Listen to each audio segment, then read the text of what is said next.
La région interne du coude.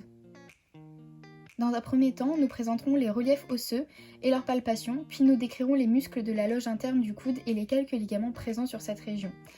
Nous terminerons par une description neurovasculaire de la région interne du coude. Le coude est relié avec le bras et l'avant-bras via des muscles et des systèmes ligamentaires comprenant une capsule articulaire. Le coude est la seule articulation monoaxiale qui ait deux fonctions, la flexion et l'extension, et la supination et la pronation. Le coude présente un valgus physiologique en extension, visible à l'observation, dû à l'orientation de la trochlée humérale. On décrira l'anatomie de la partie interne du coude des éléments les plus internes jusqu'aux éléments les plus superficiels. Le coude est une articulation reliant le bras et l'avant-bras. Il met en jeu trois articulations, deux avec l'humérus et une entre le radius et l'ulna. La première, où l'humérus s'articule latéralement avec le radius, via le capitulum de la palette humérale formant l'articulation huméro-radiale de type sphéroïde. Le deuxième, où l'humérus s'articule avec l'ulna médialement via l'incisure trochléaire de la palette humérale formant l'articulation huméro-ulnaire de type jungline. La troisième, correspondant à l'articulation radio-ulnaire supérieure, articulant la tête radiale avec l'incisure radiale de l'ulna, elle est de type trochoïde. Le coude permet différents mouvements, tels que la flexion, qui est de 140 degrés. Elle s'accompagne souvent avec une élévation de la tête radiale et une légère rotation externe de l'ulna et du radius. En extension, qui est aussi de 140 degrés. En pronation, qui est un mouvement de rotation de l'avant-bras autour de son axe, qui met en jeu deux articulations, la radio-ulnaire supérieure et inférieure, ainsi que la supination, qui est un mouvement de rotation de l'avant-bras autour de son axe. L'olécrane. L'olécrane est une grande éminence verticale, épaisse et incurvée, située à la partie supérieure et postérieure de l'ulna. Il est recourbé en avant et correspond à la bosse que l'on sent à la partie postérieure du coude. Il possède trois faces, latérale, médiale et supérieure. La face supérieure, sous-cutanée, qui se prolonge en avant avec le bec de l'olécrane et se joint dans la fossette olécranienne de l'humérus dans les mouvements d'extension. On peut retrouver à la partie postérieure de l'olécrane l'insertion de terminaison du muscle triceps brachial. À la face médiale, elle donne insertion au faisceau postérieur du ligament collatéral ulnaire et au fuc. La face latérale, elle donne insertion au faisceau postérieur du ligament collatéral radial et au muscle enconé. Pour sa palpation, étant la partie la plus saillante au niveau postérieur du coude, on peut mettre en hyperflexion pour la mettre en évidence. On peut faire des mouvements de flexion-extension pour sentir le relief osseux, c'est une partie qui n'est pas énervée. Il est situé entre les deux épicondyles de l'humérus et s'emboîte dans la fossette olécranienne au cours de l'extension du coude.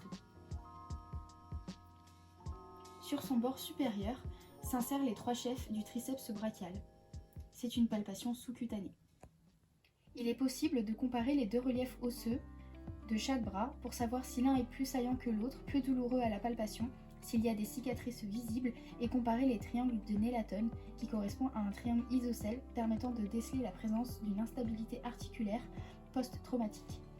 On peut voir un récurvatum au niveau de cette zone, et on peut faire attention également lors de la palpation à la ligne de Malgame qui correspond à la ligne formée par les deux épicondyles de l'humérus et l'olécrane en extension maximale du coude.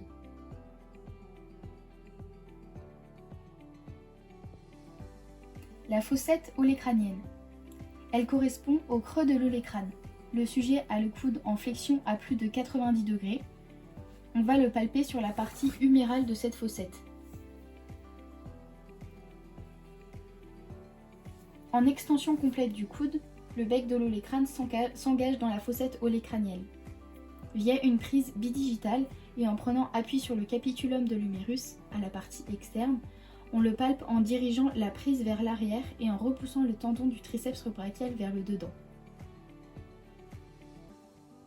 De comparer les deux fossettes, si l'une est plus douloureuse, moins saillante, et voir si l'emboîtement de l'humérus est le même des deux côtés. Un récurvatum peut aussi être remarqué à cet endroit. La gouttière ulnaire. Elle correspond au passage du nerf ulnaire Pour la palper, on prend la prise à 3 doigts comme lors de la palpation de l'olécrane et on se décale à la face postérieure de l'épicondyle médial en ratissant transversalement avec prudence pour éviter d'éveiller la sensibilité au contact du nerf ulnaire. On peut faciliter la palpation avec une flexion complète du coude et retrouver la gouttière en ratissant à nouveau. La gouttière est verticale et délimitée en dehors par l'olécrane si le coude est en extension ou par la fossette olécranienne si le coude est en flexion.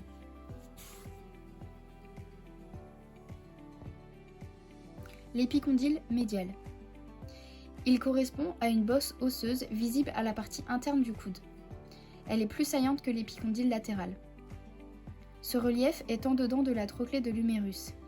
Il est le lieu d'insertion du muscle rond-pronateur, du fléchisseur radial du carpe, du long palmaire, du fléchisseur ulnaire du carpe et du fléchisseur superficiel de doigt qui correspondent aux muscles épicondyliens médiaux. Pour le palper, on saisit en berceau le bras du sujet et on le soutient afin de pouvoir contrôler les mouvements de flexion-extension. On palpe à 3 doigts, la face antérieure avec le pouce, le bord supérieur avec l'index et la face postérieure avec le majeur. Ainsi, on tient dans nos mains la totalité de l'épicondyle médial. On confirme notre palpation avec des mouvements de flexion-extension.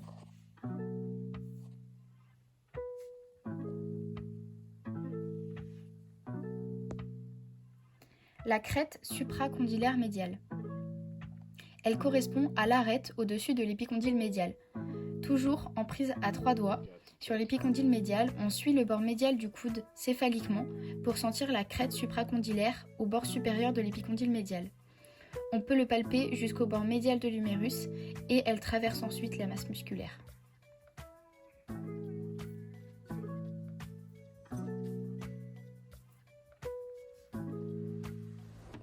L'apophyse coronoïde de l'ulna. Elle correspond à l'un des processus de l'extrémité supérieure de l'ulna, l'autre étant l'olécrane. Ces deux processus se réunissent et forment l'incisure trochléaire de l'ulna. Le processus coronoïde ne peut être abordé qu'indirectement à travers la couche musculaire de la loge antérieure de l'avant-bras. Pour sa palpation, le patient est assis avec le coude en légère flexion. Une des mains se positionne au bord médial de l'extrémité proximale de l'ulna. Le pouce se place en dedans du tendon distal du biceps brachial que l'on peut repérer en demandant une flexion du coude.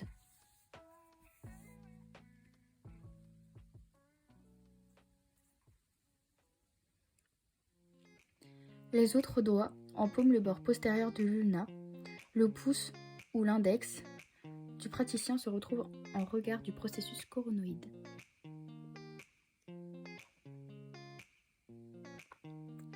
Repérage des épicondyliens médiaux. Le patient va placer sa main à plat sur son avant-bras afin d'indiquer la direction des différents épicondyliens médiaux. Son pouce correspond au rond pronateur, son index correspond au fléchisseur radial du carpe, son majeur correspond au long palmaire, son annulaire au fléchisseur superficiel des doigts et son auriculaire au fléchisseur ulnaire du carpe. Il est possible de les palper de dehors en dedans.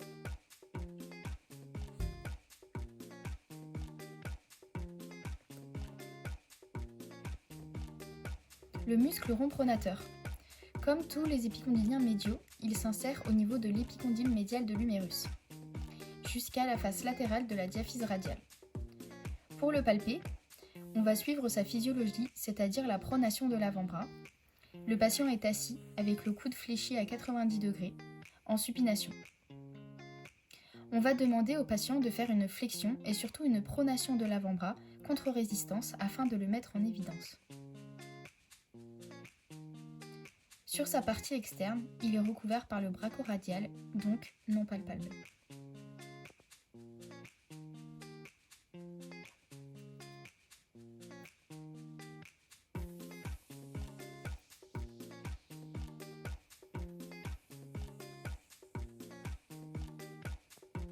Le muscle fléchisseur radial du carpe.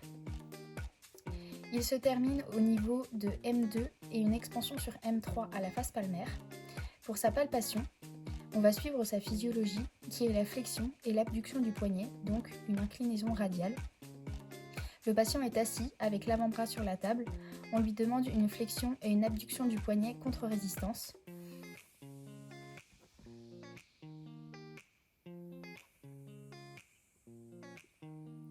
On peut le palper en haut et en dedans du rond pronateur. En distal, il correspond au plus saillant des tendons, au niveau du poignet.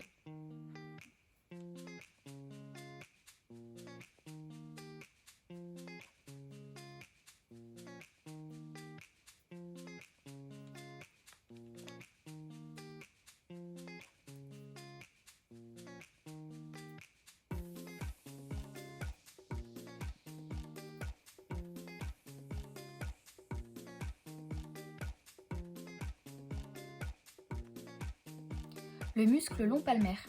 C'est un muscle qui est inconstant et non présent sur la patiente ici. Il se termine face antérieure du rétinaculum des fléchisseurs. Pour sa palpation, on va suivre sa physiologie, c'est-à-dire qu'il participe à la flexion du poignet et qu'il tend le rétinaculum des fléchisseurs. Le patient est assis, avec l'avant-bras sur la table. On lui demande de contacter son pouce et son auriculaire et de faire une flexion pure du poignet pour le mettre en évidence. On pourra alors palper son tendon en dedans du FRC. La partie proximale est dure à palper car elle est confondue avec le FRC. Le muscle fléchisseur superficiel des doigts. C'est le plus antérieur des épicondyliens médiaux et il se termine au niveau de P2 des 4 derniers doigts. Pour le palper, on suit sa physiologie, c'est-à-dire la flexion du poignet, la flexion de P2 sur P1 et la flexion de P1 sur les métacarpiens. Le patient est assis avec l'avant-bras sur la table. On lui demande une flexion de la deuxième phalange, donc de P2, au niveau des 4 derniers doigts. Le tendon du troisième et du quatrième sont plus superficiels. Et on palpe le muscle au niveau du poignet, entre le tendon du FRC et du FUC, en dedans. Au niveau de la paume de la main, son tendon est indissociable avec le fléchisseur profond des doigts.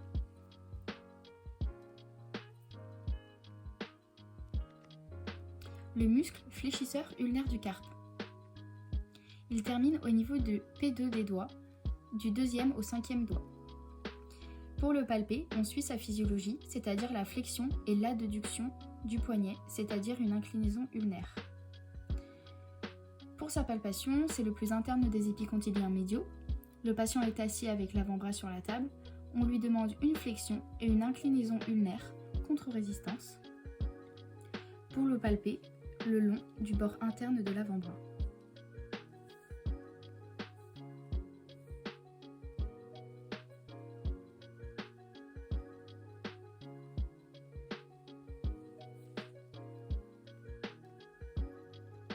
Le muscle brachial. Il ne fait pas partie des épicondyliens médiaux. Il prend son origine face antérieure de la diaphyse humérale à la partie inférieure du sillon intermusculaire, jusqu'au tubercule du brachial à la face antérieure du processus coronoïde de l'ulna. Pour sa palpation, on suit sa physiologie, c'est-à-dire la flexion du coude. Le patient est assis avec le coude fléchi à 90 degrés en pronosupination neutre. Le patient résiste à la flexion de l'avant-bras. Vers le tendon du biceps brachial, la palpation du brachial se fait de part et d'autre de son tendon.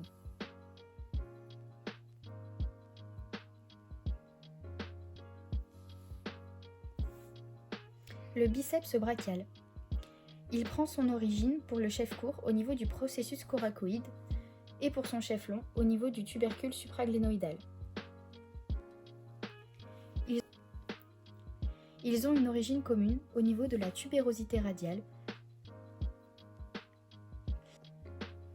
Pour le palper, on suit sa physiologie, c'est-à-dire la flexion du coude et la supination de l'avant-bras.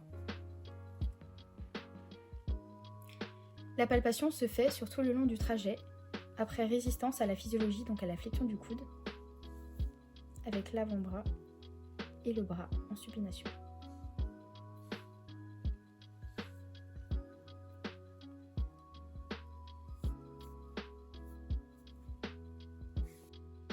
Le triceps brachial. Il comporte différents chefs, le chef long, le chef lat, le chef médial, et ont une terminaison commune au niveau du sommet de l'olecrâne. Ils ont une fonction d'extension du coude et participent à l'ADD et l'extension de l'épaule. Pour le palper, le patient est assis et le praticien résiste à une extension de l'avant-bras sur le bras. 3 reliefs peuvent être visibles. En haut et en dehors, le vaste latéral. Au milieu, le chef long. et en bas et en dedans le vaste médial. Le tendon distal est aplati et cylindrique sur l'olecrâne. Concernant les ligaments à la partie interne du coude, on remarquera à l'intérieur de la capsule articulaire le ligament collatéral ulnaire avec un faisceau moyen, un faisceau postérieur et un faisceau antérieur. Le nerf ulnaire. Dans sa constitution, il fait partie des branches terminales du plexus brachial des racines C8 à T1. C'est un nerf mixte issu du faisceau médial. Il prend son origine au niveau du creux axillaire en arrière du petit pectoral et se termine en dedans de l'artère, puis perfore le sillon intermusculaire brachial médial pour devenir postérieur au niveau du canal brachial. Il suit ensuite le trajet du fléchisseur ulnaire du carpe. Ses fonctions motrices sont pour le fléchisseur ulnaire du carpe, le chef médial du fléchisseur profond des doigts et les muscles de la loge hypothénare. Pour la fonction sensitive, il concernera la face palmaire de la main et en dedans d'une ligne passant par le 4e doigt, ainsi que la face dorsale de la main en dedans d'une ligne passant par le 3e doigt. Pour le palper, on se met au niveau de la gouttière du nerf ulnaire, au niveau de l'épicondyle médial. On peut le crocheter en le ratissant latéralement.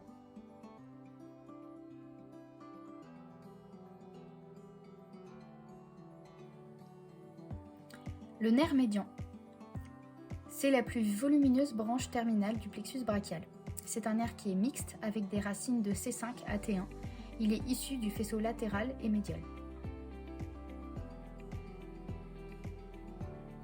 Il prend son origine au niveau du creux axillaire, en arrière du petit pectoral et juste en arrière de l'artère axillaire.